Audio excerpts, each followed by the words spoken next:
Hello, everyone. Welcome and thank you for joining us. My name is Lisa Shoshani Anderson. I'm the lead curator at Arts and Literature Laboratory, and I'm joined tonight by our two winners of the All Prize. The All Prize is awarded each year to outstanding graduating MFA students from the University of Wisconsin-Madison. This year's All Prize recipients are Conley Clark and Rita Mawuena Benissan, whose exhibitions Conley Clark Suburbia and Rita Mawuena Benissan Apiafo will be on view at all until May 1st. Due to the COVID pandemic, we are open for limited hours from 12 to 5 Thursday through Saturday or by appointment. Visitors inside the building are required to wear masks and practice social distancing, and the number of visitors will be limited according to current public health guidelines. All exhibition admissions are free.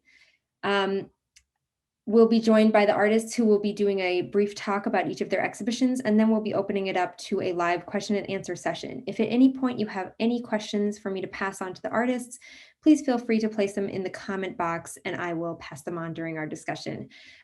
Conley Clark will be going first with a brief artist talk about his exhibition, Suburbia. Conley, over to you.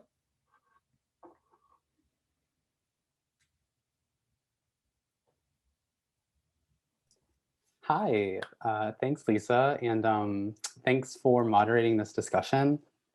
Hi, everyone. I hope everybody that's watching is having a great day so far. I just want to thank everyone that's tuning in for taking time to join us. It would be really cool if we could do this face-to-face, but these are the times, and so I'm just grateful for Art and Literature Lab for making this possible. And so I thought I would start off by sharing a little bit about my background and where I came from, how that's come to influence my work, as well as talk about the exhibition itself. So I'll just go ahead and share my screen and present for you what I have.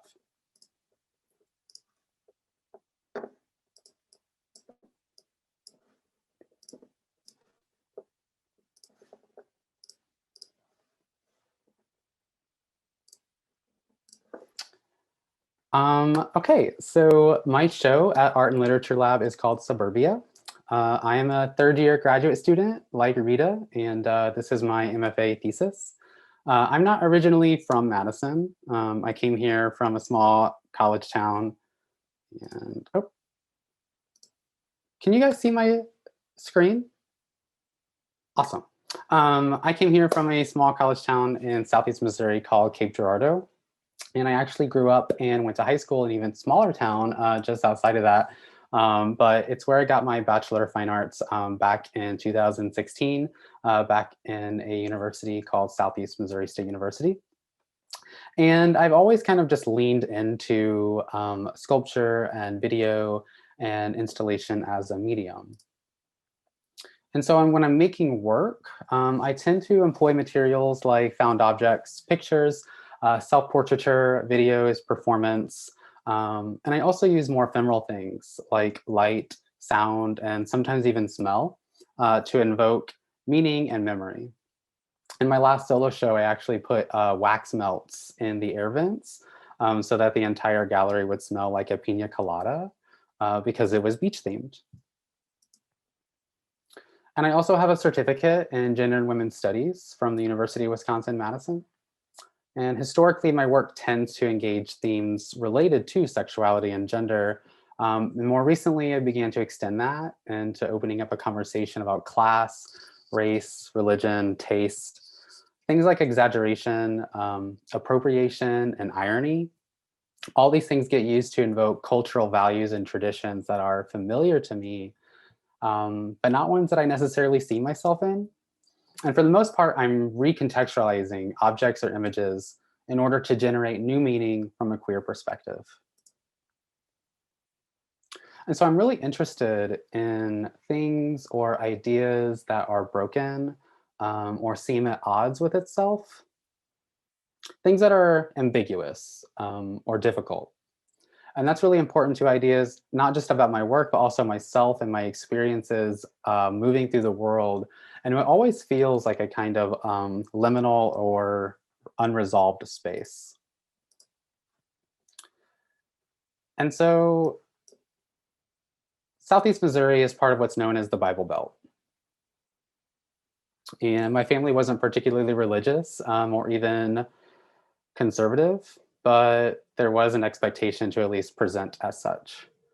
As I remember being late to church, and my mom would say, "Better late than never," as we would quite literally be interrupting service, trying to find our seats in the pews. And so that navigation of high and low statuses became to make a difference early on in my work. Moving between having money or being poor, religious and offensive, traditional and queer, as well as ideas about visibility and discretion and control and resistance. And so there's this crack or slippage occurring that I'm interested in. The idea that, yes, we were going to church, but no, we weren't doing it correctly. And I just want to confirm, are you all seeing the slides as I'm moving through as well? Hi, Conley. Actually, I think you're stuck on the intro slide. If you just click off of the menu in your bottom left corner, we may be able to see the slides as you're going through them. Or you can Oh, stop the screen share and restart it. oh, okay. I'm sorry, let me start that over. No problem.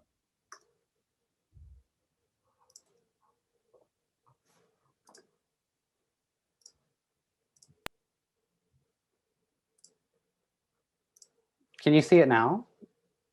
Yep. Try clicking back one slide. Yep, all good. Okay, great. So sorry about that. It'd be great if you could see the photos that I'm presenting. So just to recap a little bit, here are some photos that I was trying to show. Just a photo of the installation, a photo of another piece titled "What is Wrong with Being Sentimental?" and a photo of a particular piece in that larger installation. And so back on track. As a young kid, a young gay kid who grew up fairly poor, living in a household that was dealing with drug addiction, and just seeing all kinds of ways of being different or deviant, including myself, those perspectives naturally impacted me.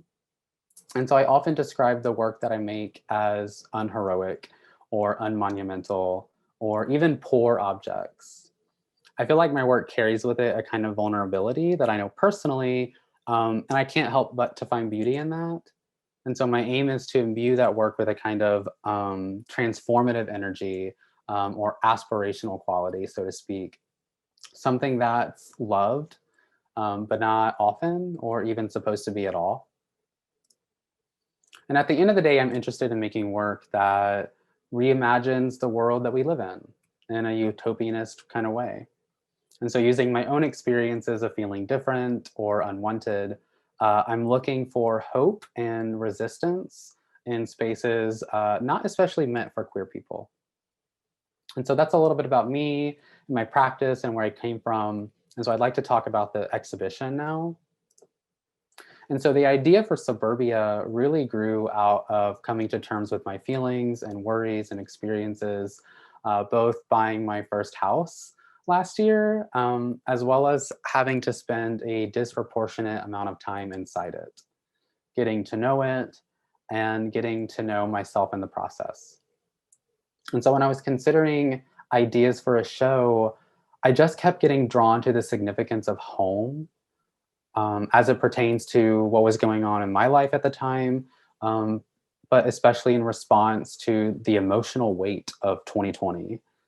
And so home, wherever that is or whatever that means for an individual.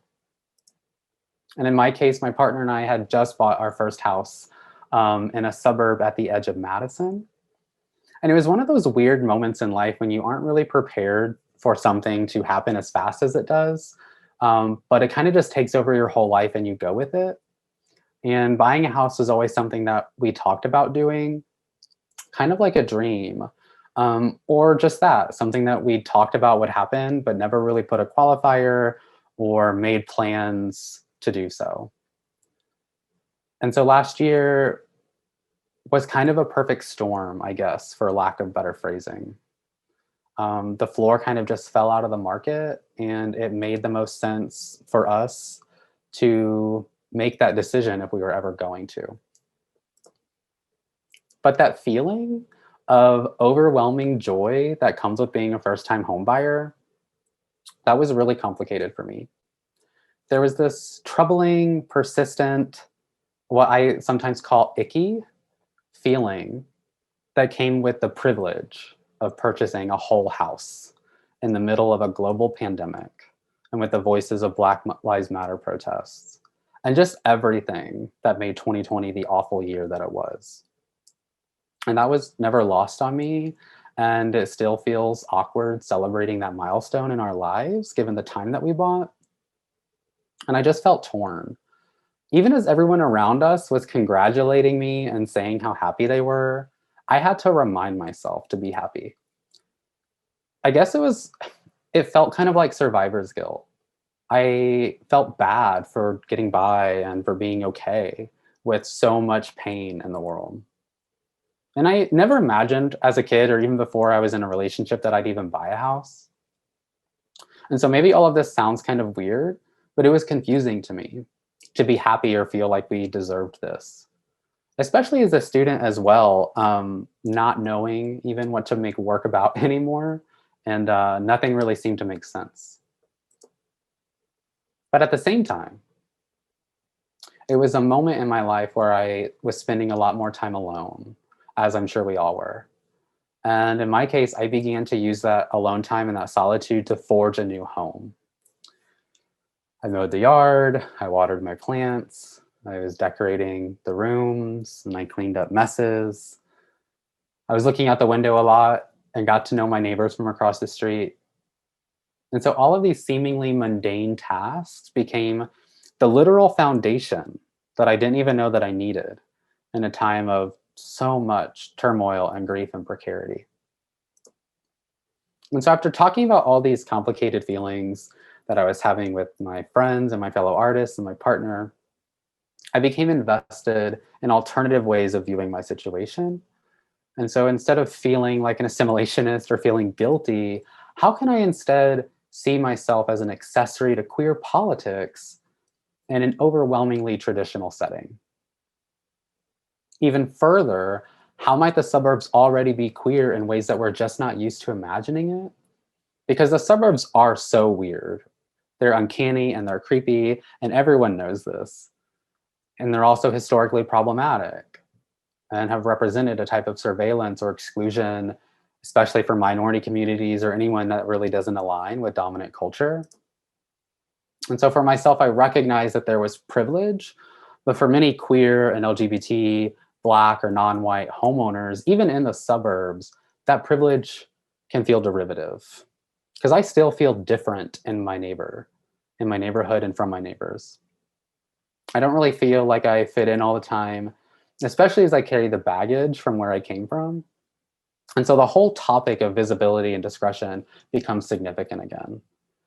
But the suburbs, like all mainstream things, have come to be very stereotypical in a way. And that's not always the case, especially as we start to consider others that live here or the subgroups of people within this area. And it's important to remember that the presence of difference can be a pretty powerful gesture within the context of mainstream suburbia. Something like a shiny accessory, right, to radical or queer politics. Always remembering safety first, of course. But to this end, how might the suburbs embrace the future? What radical ideas exist between manicured hedges and fenced-in backyards? We recognize the exterior of a place by what it looks like, but what about the interior? Who's inside? What kinds of queer living is taking place that we don't know about because we can't see it? And so in order to do this kind of thinking, we got to train ourselves to emphasize others within suburban life and its culture and its architecture, focusing on those many marginalized experiences. And so my intent for the show is to move in this direction by using ordinary everyday materials and imagery from the suburbs. However, the presence of queerness materializes in the process by reframing that imagery and challenging the traditional archetype. Cliched imaginaries get reused and repurposed and recoded, and these acts serve as a kind of reaffirmation for myself and hopefully as evidence of representation for others. And so the landscape starts to shift and loop and unfold into more delicate and complicated meanings. And for myself, this longing of hope and resistance arrives in a place not designed or intended. Suburbia is ultimately about the home space, that current space where culture is being produced and knowledge is getting shared, and reality. The idea that potential lives everywhere because we are our homes. And so that's everything I prepared for you all today. Again, I'm just very thankful for this opportunity and to be able to talk about my work. Thank you so much for sharing, Conley, and stick around because we will be doing a live question and answer session with both artists. But now to talk a little bit more about her show, Mopiafo, here is Rita Mawuena Benissan.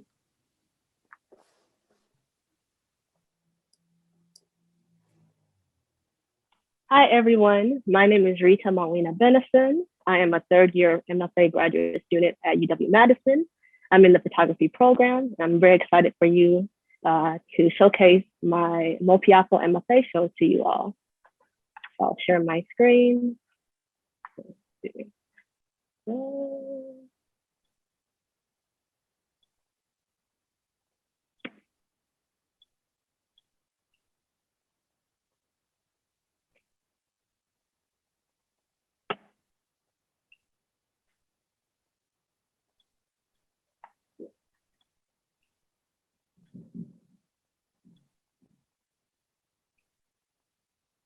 So a little bit about myself. I'm Ghanaian-American. I was raised in America for the majority of my life. I came here when I was a baby. I was raised in Michigan and I came to grad school in Wisconsin. Majority of my life is mostly being able to really see being raised in America, but also what parts of my Ghanaian culture really stood out to me. In a way, my own journey of really finding my identity and really what do I call home and how do I find strength within both of these two different cultural backgrounds within one throughout my life.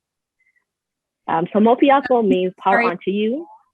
I'm so sorry to interrupt. You're currently in presentation mode. I don't know if you wanted to be in that. Okay, wait a second.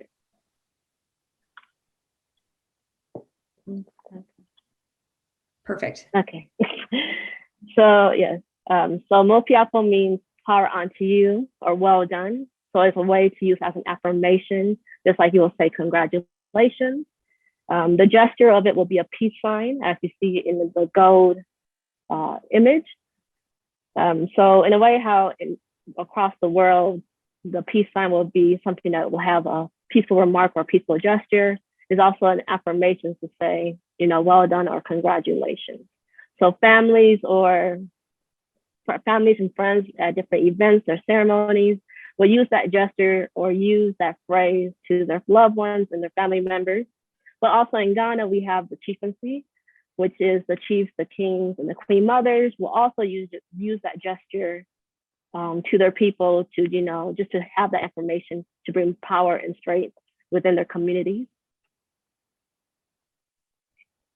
So being within my graduate studies, I've been able to go home back to Ghana within the last 2 years. My first time was for 3 months, and my second time was recently for 6 months. I represent those 2 months or those 2 moments in my life as my homegoing, just because being raised in America, that was my home, and it will always be forever my home. But how do myself as a Ghanaian, but also as an American, also call Ghana my home, or how do I make it my home? So in Ghana, we use the term homegoing. Either you're going back home or, you're passing and people want to remember you or remember the legacy that you have done within your work or just in general. But then going back home, it was a way for me to kind of reconnect with families that I heard or spoken with during my time. And also being able to see the perspective or building my own perspective of what Ghana was to me. Because a lot of times growing up in the United States, my perspective of what Ghana was from my parents, my family, or things that we'll see in social media or even in music. So being able to take trips back home and really say, okay, this is my own experience of what Ghana is. And also thinking about moments that we have when we think about home. You're having moments of holidays or doing schoolwork or conversations with your parents or having extended family and friends coming to visit you. So how does that change when it's a home that is also an unknown home? And how do you make it a home for yourself? So being able to go back home and have those small moments, you know, with my family and also different individuals that I will meet and interact with when I would go outside of the city of Accra. So my family lives in the capital, which is Accra. And I was able to also travel to the central region, the eastern region of Ghana, and be able to interact with different individuals that I have met, if it was my first time going to these regions or my second time. A lot of times, especially for me, I don't speak the local language. So they speak many different languages, but a common language is Twi. For me, I do not speak Twi, but I was able to have my family, my friends, and my cousin go with me, where they were able to be my translator. And so being able to explain my project and also explain who I am, because in a way, like, yes, I'm Ghanaian, but also they'll say like I'm a lost soul just because I haven't lived or grew up in Ghana as they might have. But really thinking about how their interactions with home and my interactions with home is different only because, yes, we're from the same place. Our names might be common or we might have family connections, but how we view home and how we view Ghana is totally different. And I feel that really affected me within how I show my identity as being Ghanaian, especially within my art practice, and also within my research. So also living in America, thinking about truly what makes me Ghanaian, or within the things that my parents brought me up to, how do I emphasize my identity, my cultural identity within my work, even if it's through the clothes that I wear, through the music that I listen to, you know, how I wear my hair, you know, truly what is that strength and what makes me be proud to be a Ghanaian. So usually something that was very common for me was kente cloth that we wear, which is really a royal regalia cloth. But one thing that really stood out to me was the umbrellas. So usually we'll see umbrellas just like the one that you see on the door, which is something that even on a daily basis of the daily life of Ghanaian, you'll see market umbrellas everywhere. But within the chieftancy, within the kings, chiefs, and queenmothers, you'll see the royal umbrellas. And the royal umbrellas were items that were used to protect the chief, but also the entourage around the chief, which is his team, in a way like his messenger, the person that holds his sandals. Each person around the chief has, you know, importance in their lives or in his life or within the village life as well.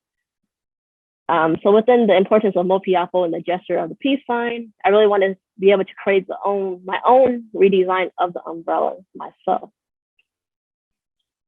So Apiafo, the gesture, is on top, is the symbol on top of the umbrellas. It's also, I wanted to make carving structures as well so people can actually see the full size of what it could be. So a lot of times the umbrellas are way up in the air, so many people can't see them. The umbrellas were actually a gift from a Dutch prime minister, I believe. And so it wasn't actually an umbrella that was, you know, started in Ghana. So it was actually a gift. So in a way, like, how do I reclaim this royal umbrella as my own umbrella, or even as a Ghanaian umbrella, but make it my own? So I'm gonna show you a video of how the umbrellas are usually seen. So the umbrellas, like I said, are used to shade and protect the individual that's under it, but it's also used to identify the person. So usually they will have a symbol on the side, or you know that if you saw this royal umbrella or many different size umbrellas, that person had power or that person was important, especially within a clusters of people within different events or different ceremonies or festivals. And like I said, the royal umbrellas still have this very colonial style. especially since it was a present from a Dutch prime minister. So really thinking about the movement of these huge umbrellas, you know, the symbol that is used on top, the individuals that are standing under it, you know, what are their positions, their hierarchy, and what do they mean within the individual's life? So thinking about remaking of my own royal umbrella, I really wanted to focus on identity as myself because I felt that, you know, a nickname that my parents and my family give me is Queenie. So like, you know what, I'm like the queen of the family, queen of where I come from, which is Wusuta and Adangbe. And so thinking about how do I kind of recreate that identity that my parents gave me or affirm onto my life, but also make it my own. And I think too, especially within my own life, thinking about, you know, each time I wear this piece of cloth or how I braid my hair, you know, I give that power back to myself or someone's giving that power to me. And it brings me that strength within my daily life to continue. And it just makes me feel beauty within the skin that I'm in as well.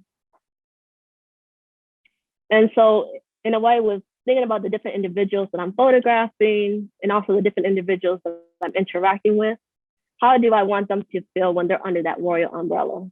Yes, they might not have, they might not be a chief, they might not be a queen, they might not be a king either, but if they stand under that umbrella, they still can have that power. And so a lot of times, a lot of the umbrellas, usually you can't really, they're not really displayed in a very, or they're not displayed in an exhibition form. So a lot of times you're only seeing them in festivals and you can't really get too close to them. So having the opportunity to really show the viewer different ways that the umbrellas are shown or can be shown within standing up, sitting down, also makes them also visualize, okay, this is how the umbrellas is made. I didn't make the umbrellas myself. I worked with carvers and umbrella makers to make the fabrics, you know, carve the wood, and just to make sure that even though, yes, I'm not using the same aesthetic or the same style that they'll usually use for that person, that individual that they're making it for, how do I still kind of keep the same concept, but within a collaboration, but also make it my own. So a lot of times you might not be able to sit, or you might not be able to have, within the umbrellas, there's no design under it. So I really wanted to go further and actually putting designs under it so that when people look up, you know, if it fits within their identity or within their gender, they can say, okay, you know, under this umbrella, I feel like a king. Under this umbrella, I feel like a queen. So it kind of still brings in that power and that strength that, yes, I might not have this royal, I might not have come from a royal family, but within my own life and what I do, even if it's making money for my family or being able to just wake up every single day, you know, seeing this umbrella and being under this umbrella is giving me this power, just like it would, you know, for a king or queen or a king or a chief. And even for my own life, being able to kind of think about my own identity and how do I continue to bring that power of being Ghanaian, even if I'm not living in Ghana. But how do I still bring that power within wherever I'm living? Because at the end of the day, like my family always tells me, wherever you are living, Ghana will always be home. Whoever you are, you will forever be a Ghanaian, and that's nothing going to take that away from you. So being able to think, okay, what truly brings my strength of being Ghanaian? What makes me proud to be a Ghanaian? But yet, how do I make this unknown home of Ghana become my home? And how did that also relate to the individuals that I'm meeting or just the daily Ghanaian in general?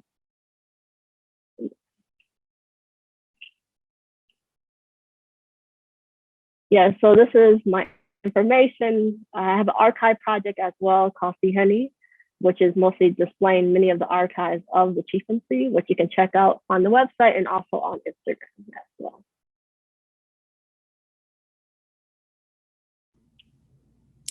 Thank you so much for sharing, Rita and Conley. And if you're just joining us, I'm here with this year's recipients of the All Prize, Conley Clark and Rita Mawuena Benissan, whose exhibitions Conley Clark Suburbia and Rita Mawuena Benissan Apiafo will be on view at all until May 1st. We're going to start a question and answer session. So if you at any point you have a question for either of the artists or both of the artists, feel free to put it in the comment box and I'll pass it on at any time.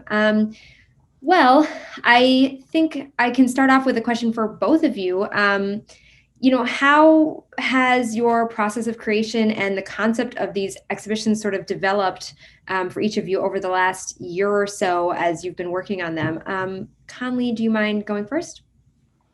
Sure. That's a really great question.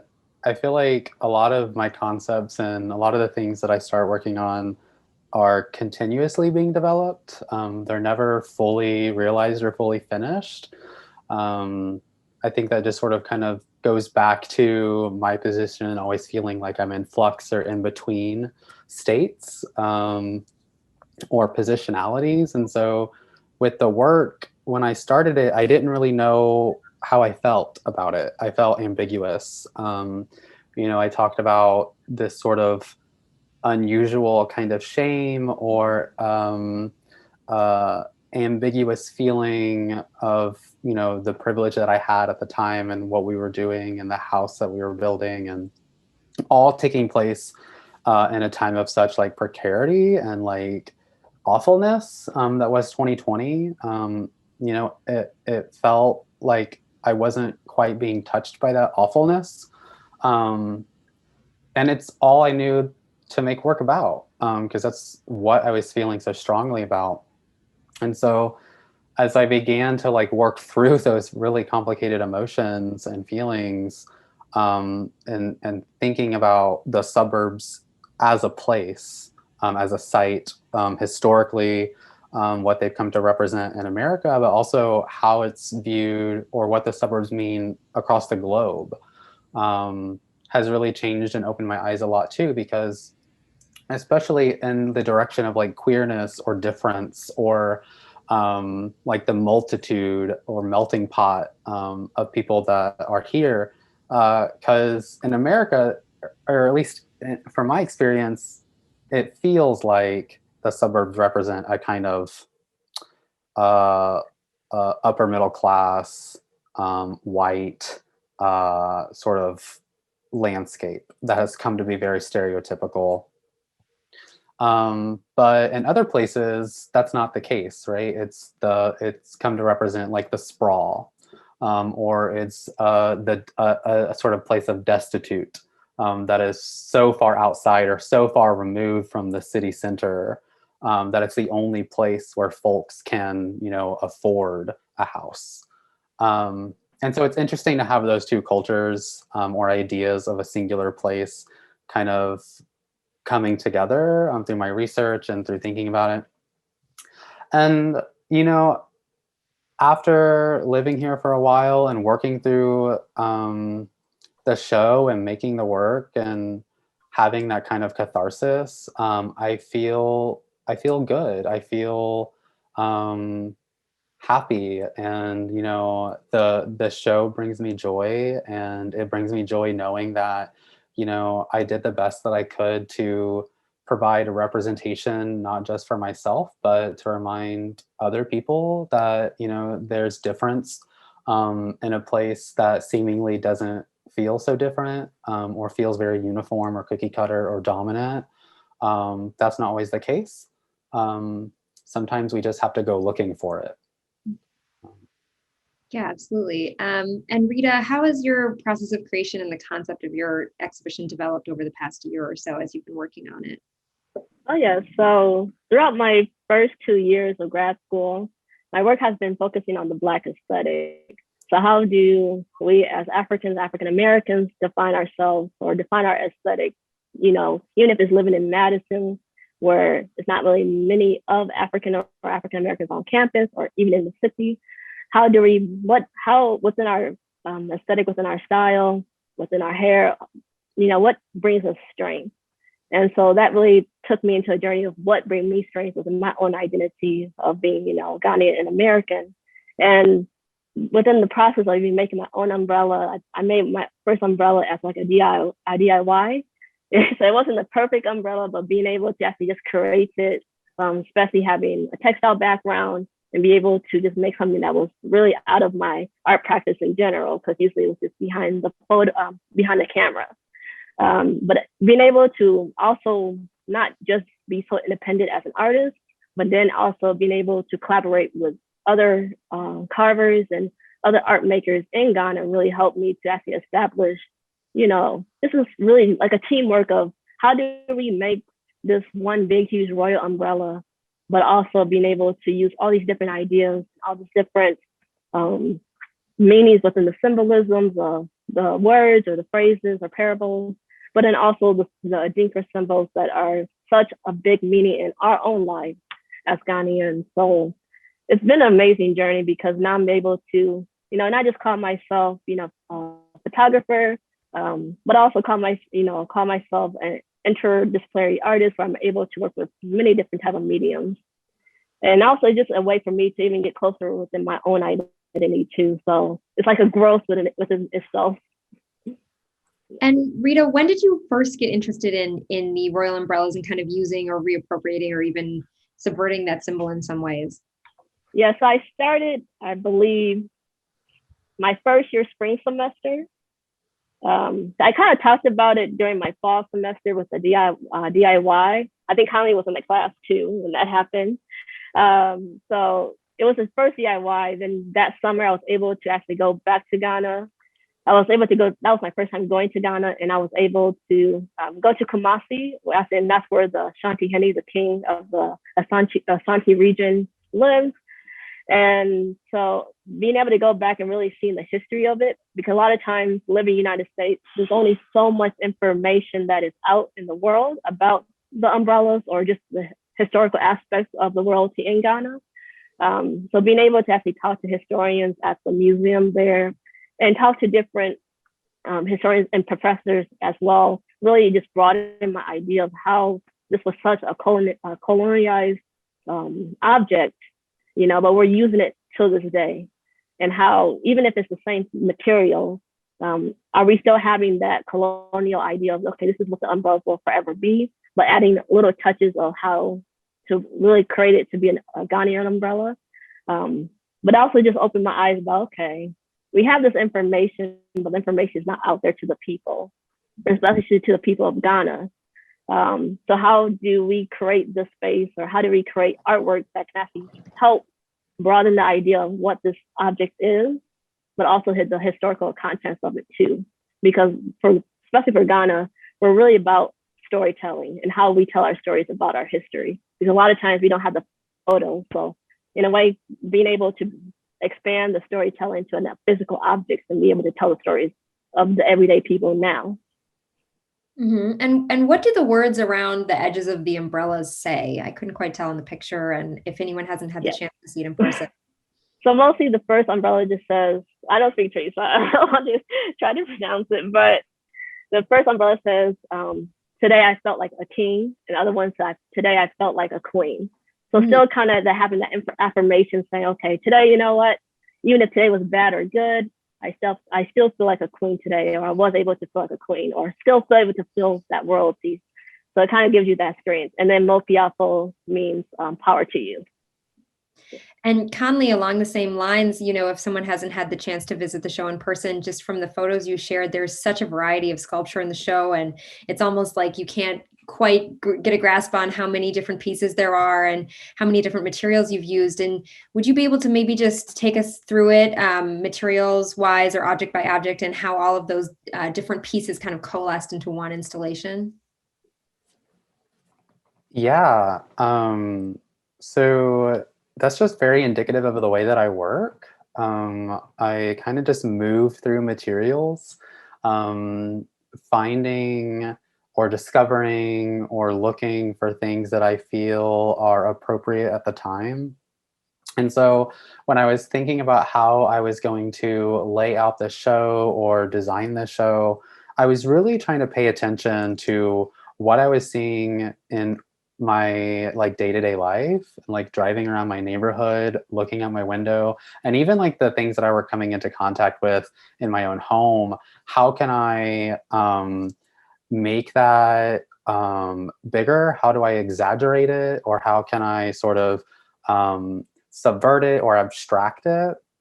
And so I was always interested in making um, my show kind of like surreal in a way, or dreamy, or strange and unusual, because really that's what this is. Like the suburbs is such an imagined community anyway. It's not even real. And so like my intent was to just like go with that and make it less real or reimagine it in a different way. And so like instead of using like traditional white picket fences, which are everywhere in like the suburbs, it's like so stereotypical, it's so like beaten.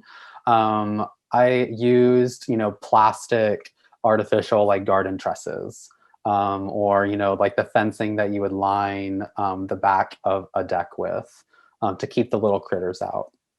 And so, and then I came across these little Hummels, or these cute little that were queer and peculiar in their own way, and then sort of layering a color film over that, or giving them like an acrylic touch up, sort of transforms them into like a different kind of representation. Placing one inside of the fence and one outside, having them have this kind of sort of strained dialogue with each other. The same thing with like decking posts.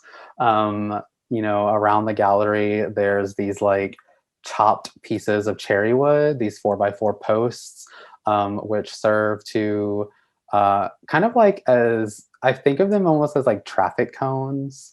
You know, when I was researching imagery, I was looking at Jimmy DeSana's work and his photo series, and you know, he used traffic cones in some of those pictures that were also about sort of like the mundanity of suburban living, and sort of like the queer things that go on inside homes. And yeah, just kind of piecemealing things together in a way that felt sincere to me. And so like the piece on the wall when you first walk in, that has the wallpaper and all of those works of art, those were found works of art that felt very raw and sentimental to me, and like reminded me of the kind of work that I grew up with. You know, I grew up in a family and a household that didn't know what art was or have a sense of what that was. I was always sort of creative in my own way.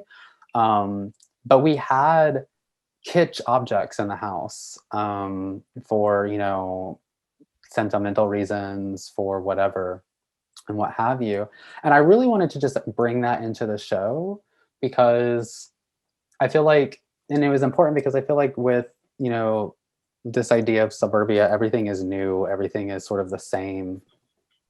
There is like a lack of originality, but that's not always the case, because I think what we forget is what we bring with us. You know, it's not just new paint, new floors, new house. It's like, how do we decorate that home? How do we make that home personal and special? And it's not always starting from scratch. There's always sort of a residue of our experiences, or, you know, our backgrounds or our biases that we carry with us. And so that was my way of bringing the old or the personal into that space.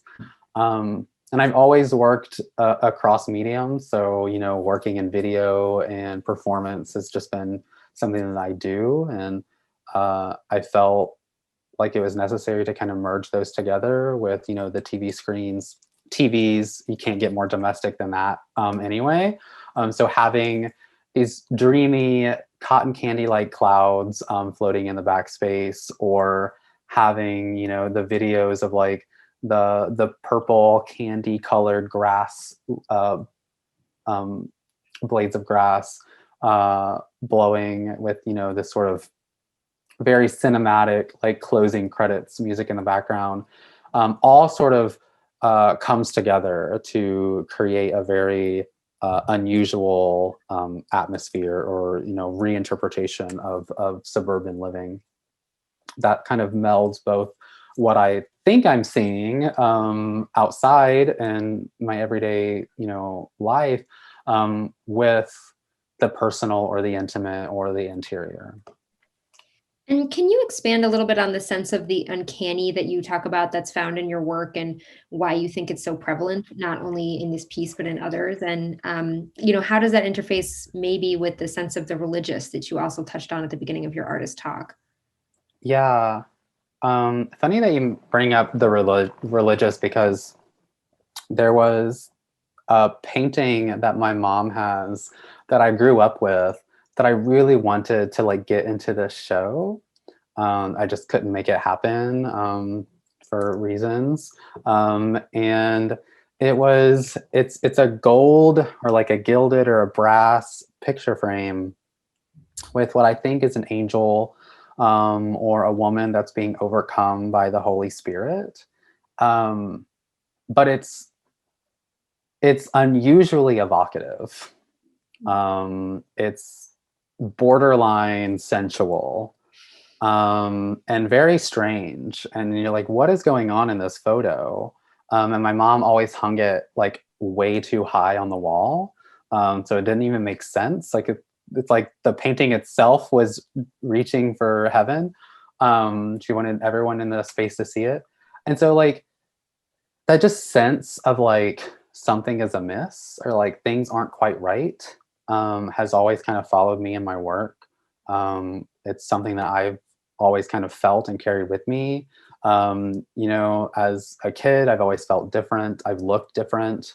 Growing up in the South, well, the Midwest, southern parts of the Midwest, still the Bible Belt, in a very conservative area.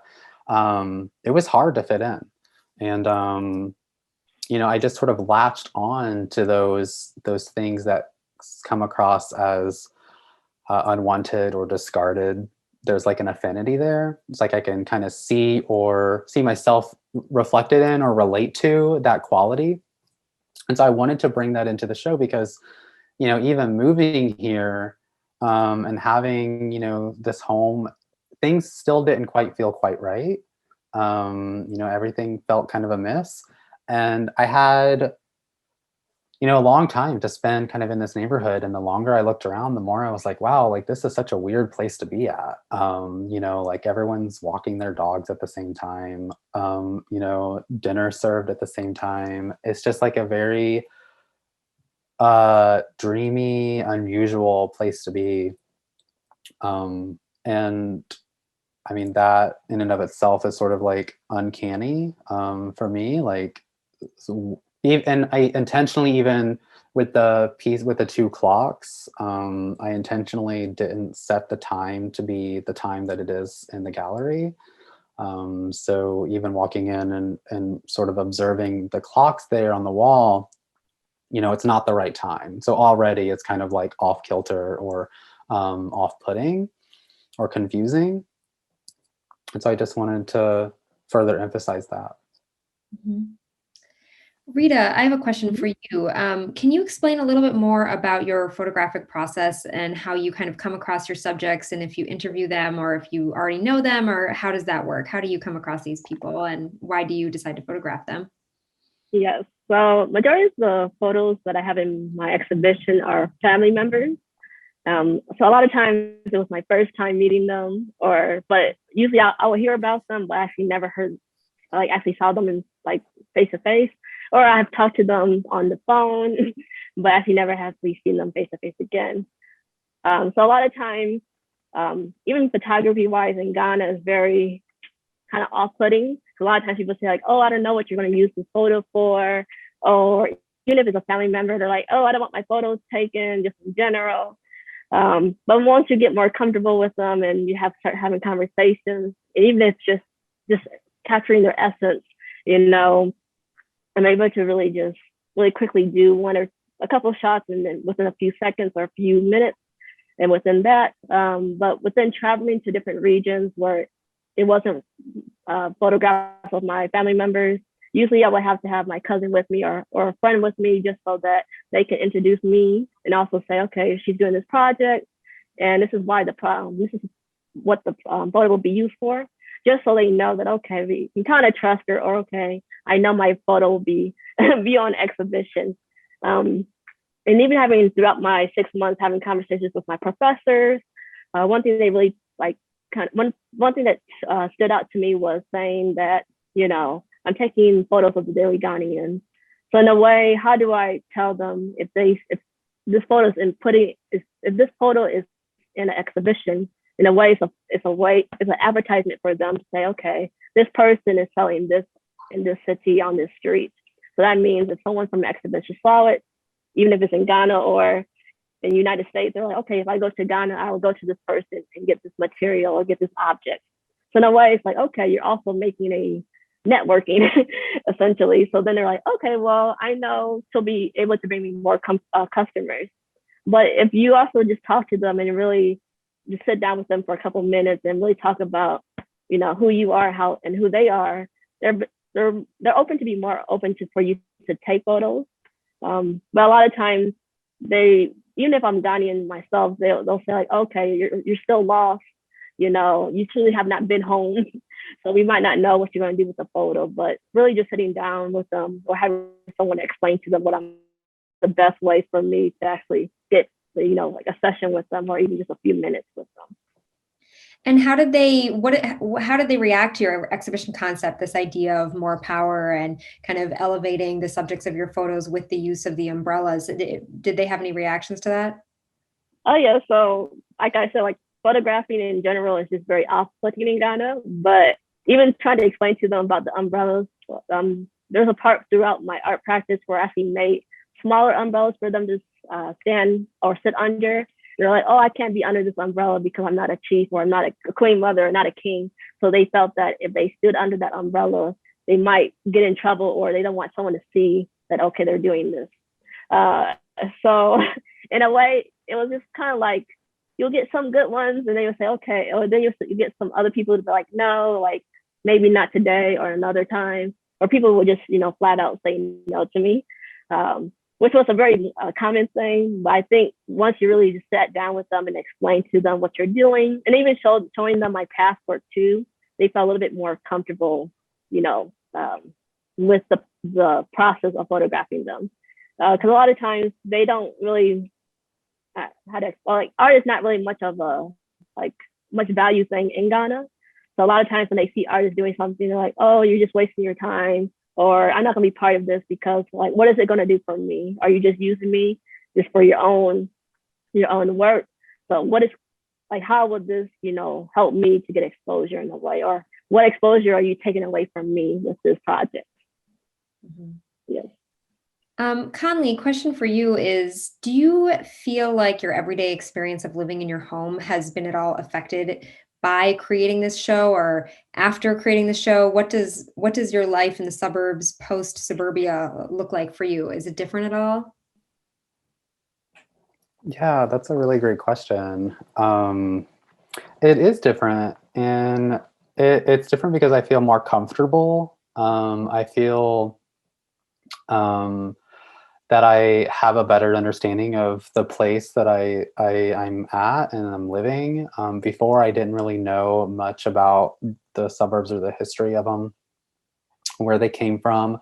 I just felt sort of kind of complicit in like a very sort of cookie cutter mainstream normative thing. But now that I've done more research, and of course, before you know, making the show, I was making the show alongside making my home. So the two were kind of coming into being at the same time. And so,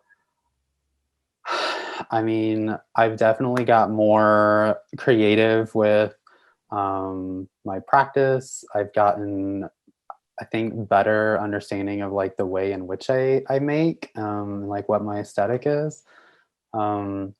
But yeah, I feel more confident in talking about my experience moving here. I feel more confident talking about the experiences of others in this area, and the importance of like noting difference, and sort of making space and having that conversation that allows multiple voices in the room, and just sort of inviting other people to kind of join in with me in that conversation, not just about queerness, and queer issues or sexuality, but about class, and about religion and race, and all of those things that I talked about before. It's kind of pushed me in that direction to, even if I don't have the answers, even if the things that I'm saying I'm learning as I'm saying them, um, that's okay as long as that conversation is taking place and is generating. I think that's what this show has kind of done for me, and it's exciting. I'm excited to like make more work and continue that conversation. I started doing these weird video mashups of like, I got like a doorbell camera, and I'm sort of kind of interested in this idea of surveillance, and what does that mean, and how has that impacted and affected many people throughout generations, and how is that relevant to the idea of the suburbs and to the sort of dominant culture. And so it's kind of opened the doors for new ways of working, and I've done more video work too. So yeah, a lot has changed for sure. Mhm. And Rita, your work does such a great job of making clear sort of the purpose of these umbrellas, even for those who weren't previously familiar with the concept. But I'm curious if you can speak to the experience of highlighting this, Ghanaian symbol in the U.S. and in Wisconsin during the show, and any kind of responses you may have had from people who weren't previously familiar with the symbol. Yes.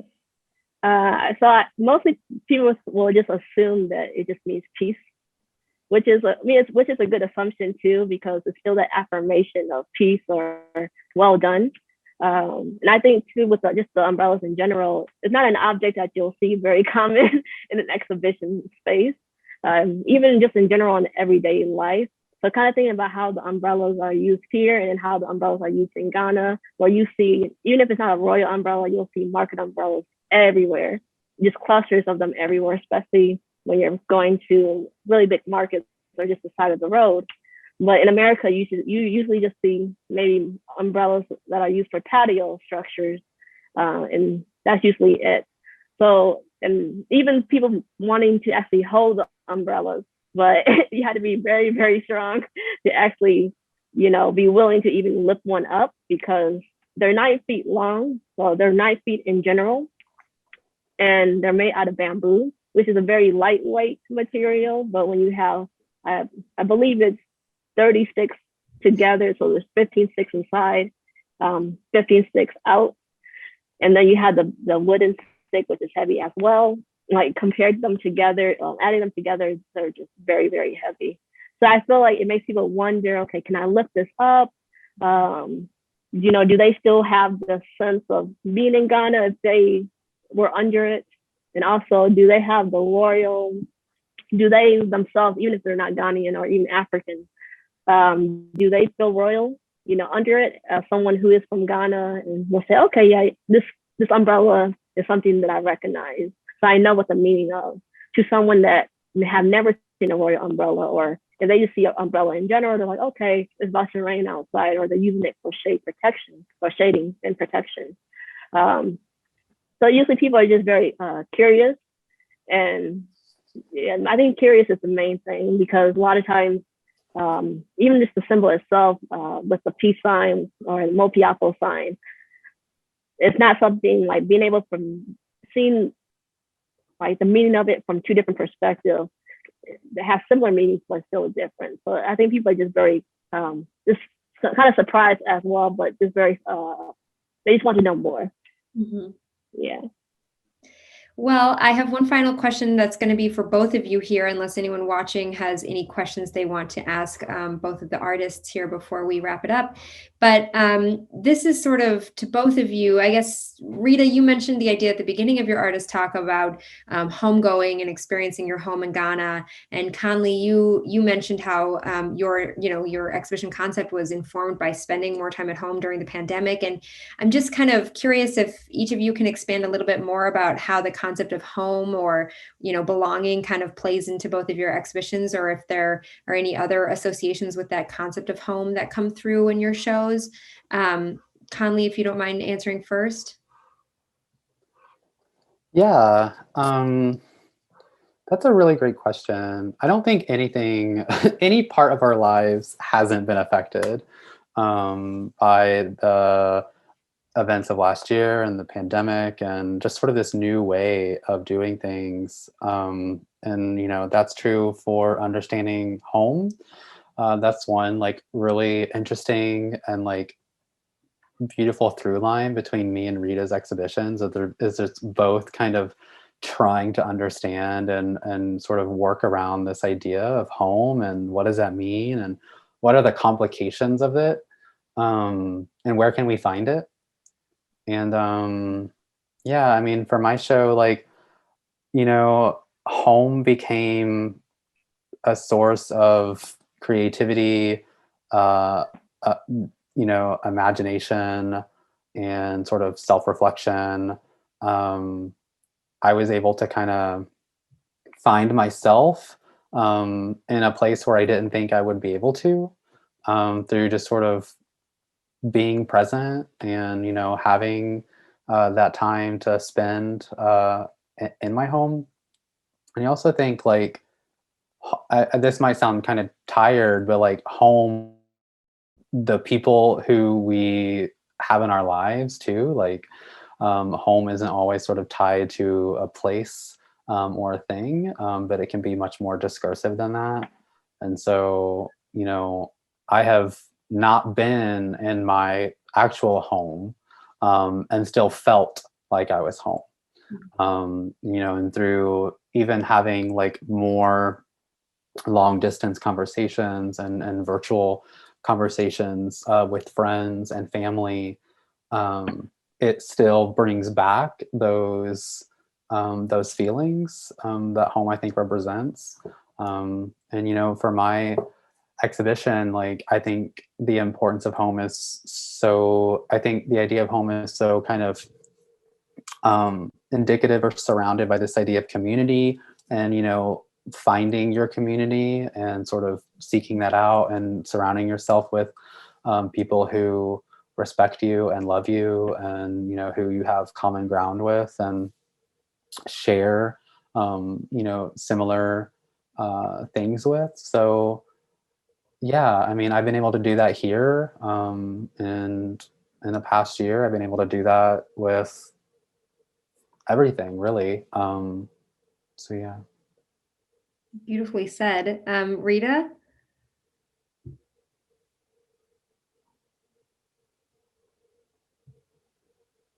I think Rita may be frozen.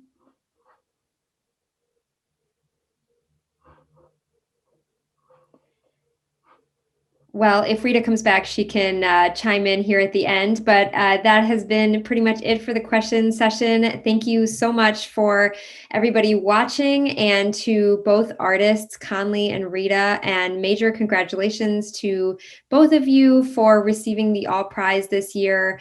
Again, that was Conley Clark Suburbia and Rita Mawuena Benissan Apiafo, both of which will be on view at all until May 1st.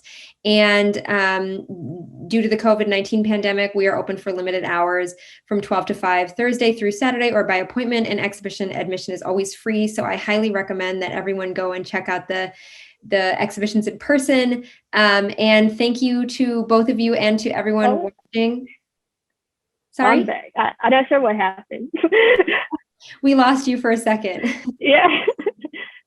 Yeah. But I can explain the home question. Yes. So for me, even though I was raised in Michigan, I'm a pastor's daughter. So within the United Methodist Conference that we had, We moved every 5 years. So in a way, I never really have, when people say, oh, what is your hometown? Or like, where are you from? I'll just say Michigan, because I have lived in so many parts of Michigan in my life. And then having Ghana as an unknown home is just like, okay, I guess it's my home, but also I don't really know too much about it. So being able to, I think for me, is finding what is home, and especially being able to live in the opportunity to be able to live in so many different places, and what in each city made it my home, even if it was my family's, the neighborhood that I was living in, the schools that I went to, the community, what aspects of each of those places that I lived in made it home for me. And I think within my cultural identity, that's where I learned about myself at home first, out of anything. Within learning about my family, even though I haven't physically met them during that time, but also being able to say, okay, I have these stories I can tell my friends or tell people that about where I come from because of those experiences that I had at home. But then being able to actually start kind of visualizing what is home in Ghana, physically being there, now I'm kind of starting to make those home moments for myself, saying, okay, this is my family's home. This is where, my parents live, or this is where my aunts and uncles are living. These are the surroundings, and how do I start now making that my home as well, especially at an older age? Because a lot of times, people who are Ghanaian or African in general go home, when they're younger, during holidays. So now being able to kind of make those moments for myself at an older age, I'm able to a little bit appreciate more about, my culture, but also where I come from too. Thank you so much for sharing, and thank you to both Conley Clark and Rita Mawuena Benissan. Again, their exhibitions are on view currently at ALL until May 1st. Thanks to everyone watching, and a big thanks to James Krell for doing our technical coordination for the evening. Thank you, everyone. Have a good night.